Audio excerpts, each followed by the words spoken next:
God gave us the assurance that He loves us unconditionally. He keeps His promises and His covenant for us. So guys, hello, good afternoon. Napakaganda ng devotion ko ngayon. It's about Jeremiah 33. So, yung famous na na passage o yung verse na to, na Jeremiah 31 verse 3, yung God loves us with an everlasting love. Isa yan sa mga life verse ko. Isa yan sa mga pinanghahawakan kong verses. Every time na I feel so down, weary, and pag may mga attacks yung enemy sa akin, o ma-atake yung mga anxiety ko, yan yung nire-remind ko sa sarili ko, yung verse na yan. Meron pang isa sa Jeremiah 31, 31 to 34. So, inaral ko siya, and napakaganda kasi nitong covenant ni Lord sa Israel. So, dito, nag-promise si Lord ng restoration sa Israel and Judah.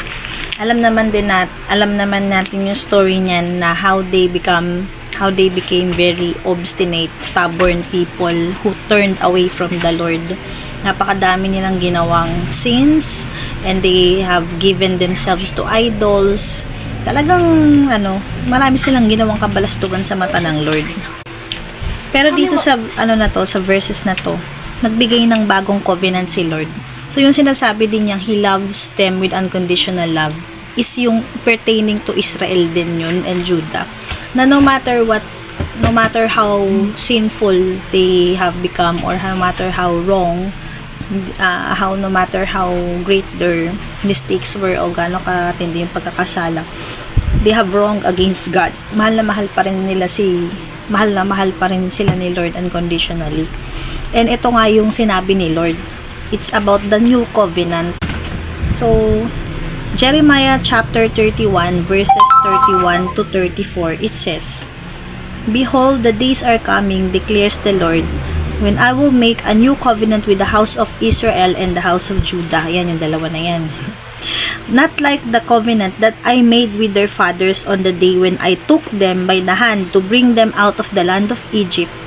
My covenant that they broke, though I was their husband, declares the Lord. For this is the covenant that I will make with the house of Israel after those days, declares the Lord. I will put my law within them, and I will write it on their hearts. And I will be their God, and they shall be my people. And no longer shall each one teach his neighbor and each his brother, saying, Know the Lord, for they shall all know me, from the least of them to the greatest, declares the Lord. For I will forgive their iniquity, and will I..." Ang Israelites is lumabas ng Egypt, yung hinati ni Moses yung Red Sea, di ba? So, yun yung time, matagal na panahon na yun. So, panahon pa ni Moses yun. So, naalala pa rin ni Lord yung covenant niya sa kanila. So, ibig sabihin, ganun katagal yung ginawang pagsuway ng mga Israelites na yan kay God. Diba? Kasi nag-start yan nung umalis sila ng Ehipto eh. Tapos napunta sila sa wilderness, papunta sila sa promised land. Doon nag-start yung mga katigasan ng ulo ng mga Israelita na to. Pero napakatyaga ng Panginoon sa kanila. Hindi sila sinukuan, no? Sa kabila ng mga ng stubborn ways nila and their sinful ways. Sinabi nga dito, gumawa daw si God ng bagong covenant. Kasi yung covenant na ginawa ni Lord before is through the stone tablets. Yung 10 commandments na pinasulat niya kay Moses, na binasag ni Moses.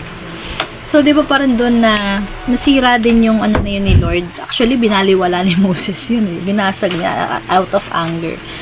Di ba? Nagalit kasi si Moses noon. Yun yung time na-discover ni Moses niya. Pagbaba niya ng Mount Sinai, ay yung mga tao pala ay gumawa ng golden calf to worship as a god or parang idol nila. Kasi akala nila hindi na babalik si Moses. Di ba nung umakyat siya ng Mount Sinai, kinausap siya ni Lord on that mountain to give the 10 commandments. Tapos pagbalik niya, ganun pala yung nangyari. So, yun. Parang yung new covenant na gagawin ni Lord, yun yung mga commands na sinulat ni God na para bang noong mga time na yun, the people are just pressured or napipilitan lang silang sumunod kay Lord because they have to. Diba? Merong mga rules na kailangan sundin. Unlike this one, sinasabi ni God, which is parang foreshadow yung pagdating ni Jesus Christ dito. Na darating, di ba sabi nga ni Jesus inabolish ko na yung law. Magkakaroon ng new law na ang parang lahat ng Ten Commandments is na-summarize sa isang law, which is love the Lord your God with all your heart, with all your mind, with all your soul, and with all your strength, and love your neighbor as yourself. Di ba yun lang yung command na binigay ni Jesus? Parang yun yan. Ito yun. Yung, anong tawag yan? Yung yung before, na para bang ano siya, foreshadowing itong verse na to. So, yung covenant na to, is, dito, is, yung mga commands na parang sinabi ni God dito, isusulat ko yung mga law sa kanilang puso. So, hindi na sa stone tablets, kundi directly sa heart na ng tao. Na they will learn to obey God, not just because they are prompted to do so, but because they really want to obey Him, because they love God. Kaya nila gustong sumunod. Ang kaibahan lang nung sa stone tablets is para ba silang robot na pinapasunod kasi merong rules.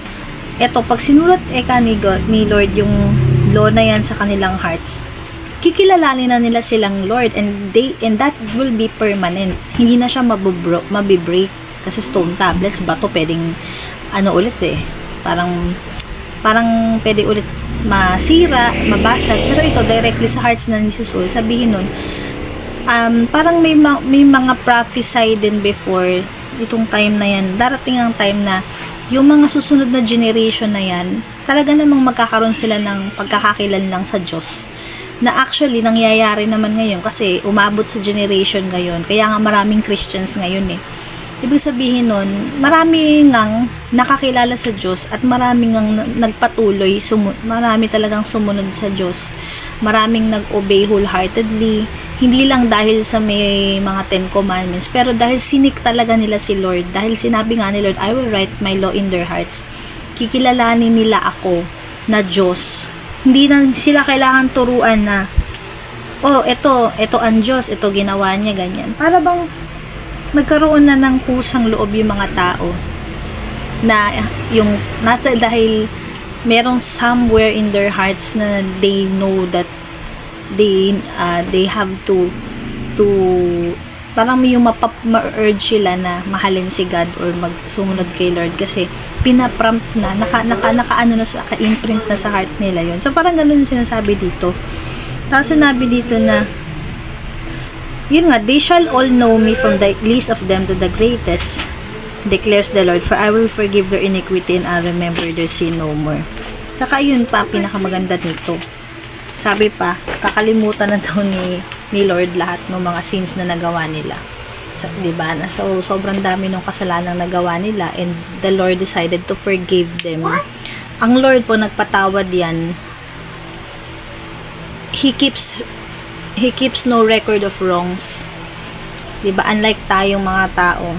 Diba, historical tayo eh. Pag may ginawang kasalanan sa atin, magpapatawad ka. Pero eventually, kapag naalala mo na naman yung ginawa sa'yo, yung tendency mo mainis ka.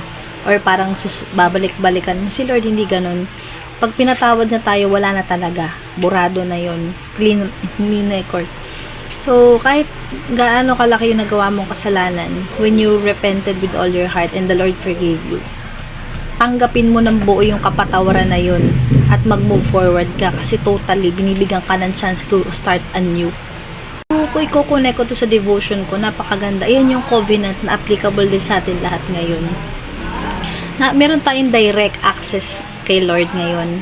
Unlike before na ang higpit-higpit sa Old Testament, kailangan mo pang mag-offer ng sacrifices, kailangan pa may priest, ganyan-ganyan, kailangan pang merong spokesperson ba, may taga-pagsalita, ganyan. Ngayon meron ka ng, si Lord na mismo yung nag-approach para tayo makalapit sa Kanya. Siya na rin yung gumawa ng way, siya na yung nag-offer ng kaparaanan, di ba? Kaya Kanya binigay si Jesus Christ para magkaroon ng reconciliation sa atin and magkaroon tayo ng direct personal relationship sa Kanya. Ayun, so talagang makikita natin how He kept His covenant and how He fulfilled His promise sa atin. Yung unconditional love niya, yung grace, forgiveness, mercy, di ba? Grabe si Lord. So, hindi lang sa mga sa mga tao noon, sa mga Israelites, even up to now sa generation natin ngayon, He's still that God, that same God who forgives, who loves unconditionally, 'di ba? And who keeps his promises. So ayun, such a wonderful reminder of how great our God is. Yung pagmamahal na hindi kayang ibigay ng sino mang tao o anumang bagay sa mundo na to, hindi matutumbasan yung pagmamahal, yung intensity, yung grabe ng pagmamahal ng Panginoon sa atin. 'Di ba? So, once we accepted and once na mag-meditate tayo on that truth, how will you respond to that? 'Di ba? Paano ka mamumuhay? How will it change your ways of life or your perspective mo? Mamumuhay ka ba ng hopeless ka? Na parang as if you're unworthy? Parang wala ka ng pag-asa? Or mamumuhay ka ng may bago kang pag-asa, ng punong-puno ka ng kaligayahan sa puso mo at magiging matututo kang yung parang mababago yung perspective mo na dahil may Diyos na nagmamahal sa'yo ng totoo, meron kang dahilan para magpatuloy sa buhay. May dahilan ka para lumaban sa buhay. Huwag ka mawawala ng pag-asa, di ba? Kasi hanggat buhay ka, kapatan Diyos sa'yo. Sabihin may plano si Lord sa'yo, di ba? Kaya, ako, yan yung ko sa sarili ko. Lagi ko nire-remind sarili ko. Kasi nga may depression, di ba? May anxiety. So, yan.